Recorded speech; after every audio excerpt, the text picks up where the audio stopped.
अपने माता से जाकर कहो द्वारका विश्वामित्र पधारे हैं।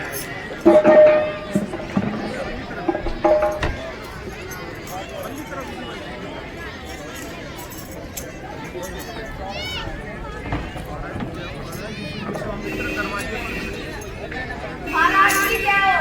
महाराज ऋषि विश्वामित्र दरवाजे पर खड़े हैं। ऋषिराज विश्वामित्र पधारे हैं।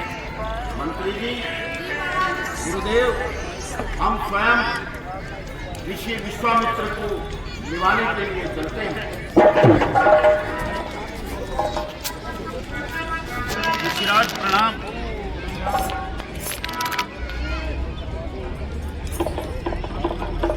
आइए ऋषिराज।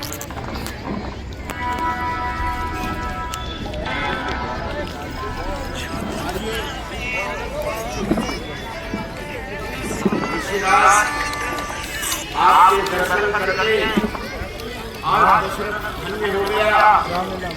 मुझे ऐसा लग रहा है मानो किसी भूखे को भोजन मिल गया।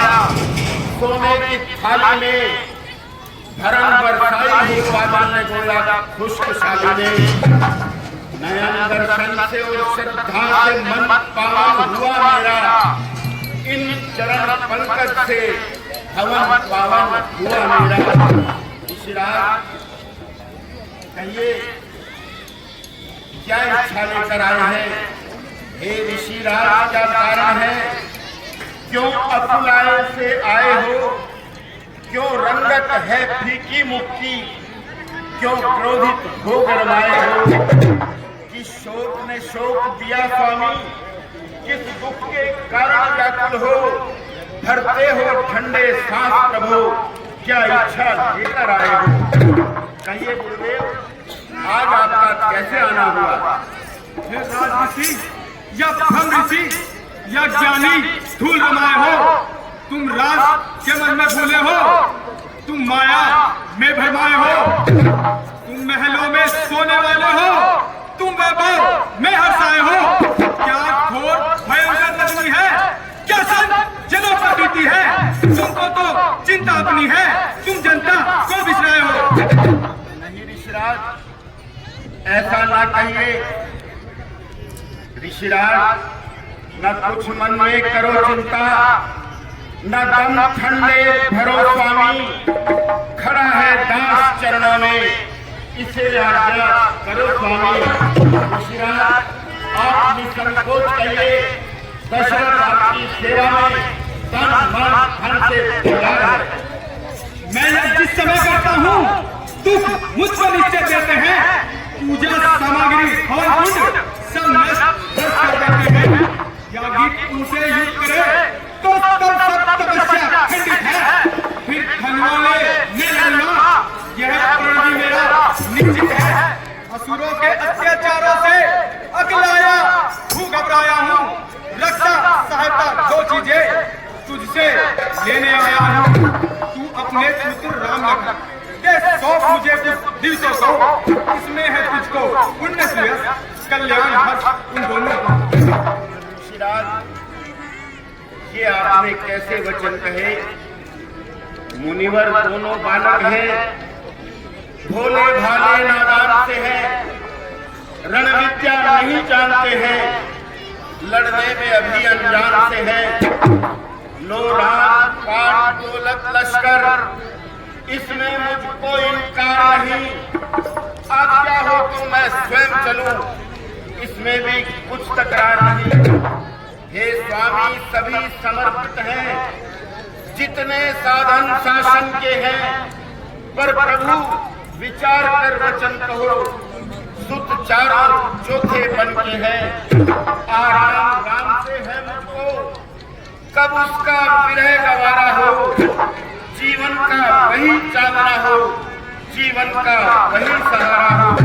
ऋषिराज कृपा करिए, मैं स्वयं आपके साथ जाने को तैयार हूँ। वो छोटे बालक किस प्रकार से राक्षसों का मुकाबला कर पाएंगे, वो रणनीति नहीं जानते, उन राक्षसों की माया को नहीं पहचानते। ऋषिराज आपकी आज्ञा हो तो मैं स्वयं चलने को तैयार हूँ, उन्हें क्षमा कर दीजिए।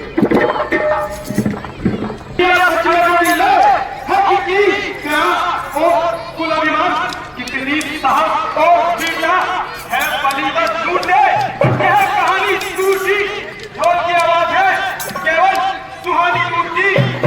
दशरथ, तू कैसे ज्ञानी को बच्चों की इतनी ममता है, क्या तुझकी जवानी दीवानी फिर भी माया में रहता है।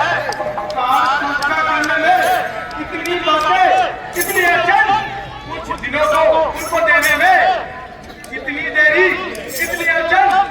यदि आज विष्णु से जाकर कहता चल देते छोड़ के पुराना, शंकर से यदि विनती करता हिल जाता उनका भी आसन। मांगी जो तुझसे यह भिक्षा, मुझको भी सच्चा हुआ, दुख हुआ तुझको भी, मुझको भी इस पुण्य कार्य में हुआ। अरे कायर बुद्धिल, क्या तूने लघुकुल में जन्म नहीं लिया? क्या शिवी तीजी ने हड्डी और मांस का दान नहीं किया? दशरथ, मुझे तेरी फौज पलटन की आवश्यकता नहीं है। अगर तुम सेना लेकर जाओगे तो यह राक्षस बहुत शक्तिशाली है। मैं नहीं चाहता कि दोनों में संग्राम हो। तुम आनंद से रहो, हम जाते हैं, परंतु क्या जागना, तेरे द्वारे कभी भीख मांगने नहीं आऊंगा। विश्वामित्र की मूर्ति सभी इच्छाओं में विख्यात सत्य है। आप राम लक्ष्मण के साथ देख लीजिए, इनका भी काम हो जाएगा और इनका भी कार्य हो जाएगा। जब आप जैसे गुरुजनों की यही इच्छा है तो दशरथ की क्या मजाल जो इनकार कर सके। मंत्री जी, आप जाएं और राम और लक्ष्मण को बुलाना।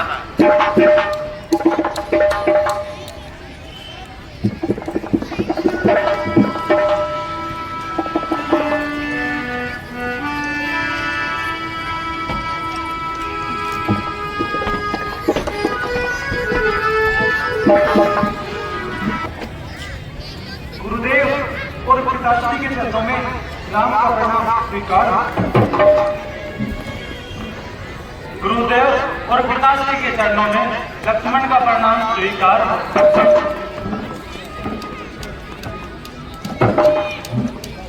ऋषिराज के चरणों में राम का प्रणाम स्वीकार। ऋषिराज के चरणों में लक्ष्मण का प्रणाम स्वीकार। कहिए पिताश्री, क्या आज्ञा है? पुत्र राम, आज से आपको ब्रह्म ऋषि विश्वामित्र जी के साथ जाना है, इन्हीं की सेवा में तैनात रहना है। आज से पुत्र यही तुम्हारे पिता भी हैं, तुम्हारी माता भी है, तुम्हें इसका सभी प्रकार से ख्याल रखना है, सेवा करनी है।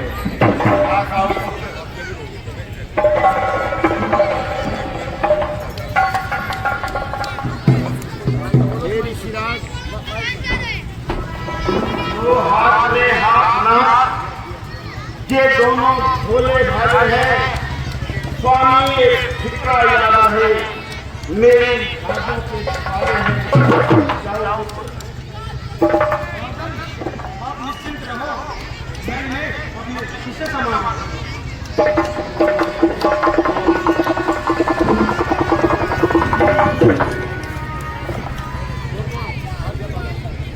नमस्कार गुरुदेव, पूज्य पिता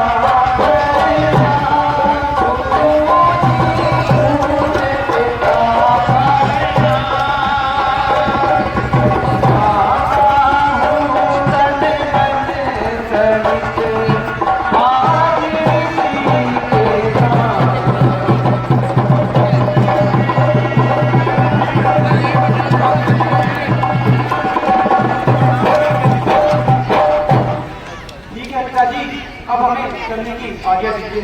ठीक है पुत्र, जाओ और मेरी बातें ध्यान रखना। जो आगे अच्छा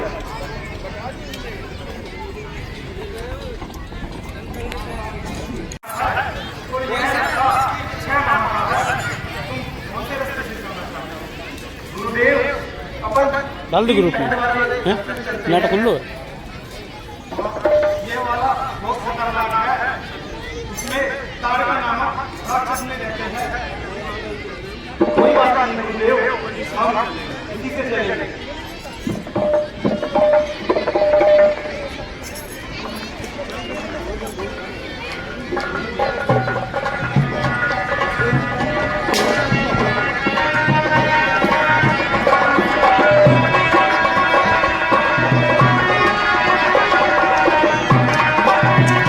कैसा विचित्र वन है और यह डरावनी आवाजें कहां से आ रही हैं?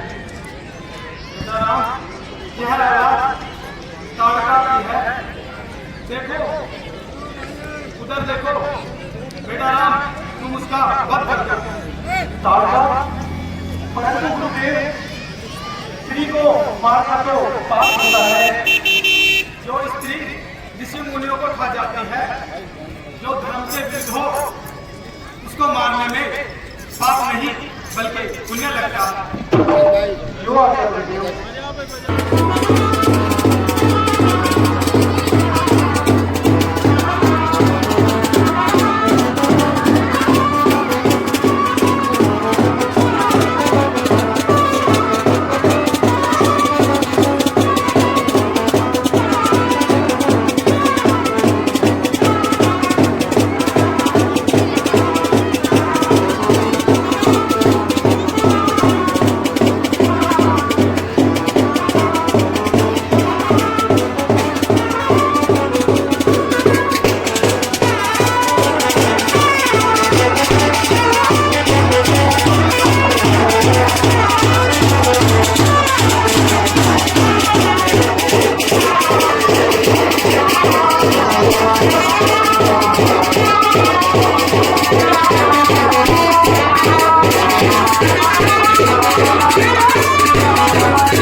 भाई साहब, मैं तो चाची जैसी लगती है, मगर हमें इन्हें नाप कर देखनी चाहिए।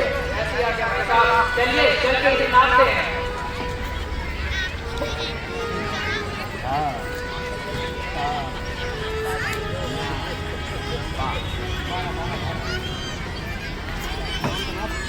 भाई साहब, चाची कितने फुट की है?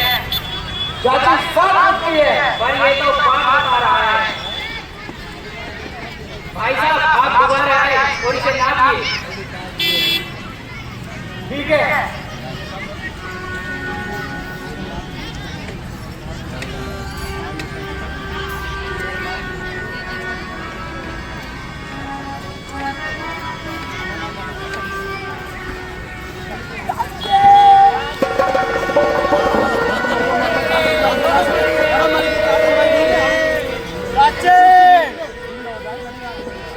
भाई साहब, हमें चाचा लेके आना है, वो ढूंढना चाहिए। चलिए भाई साहब, चाचा लेके आना है, ढूंढते हैं।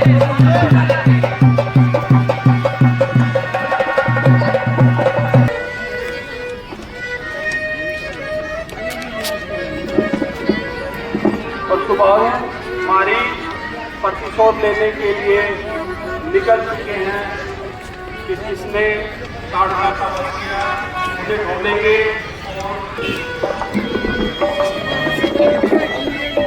बेटा राम,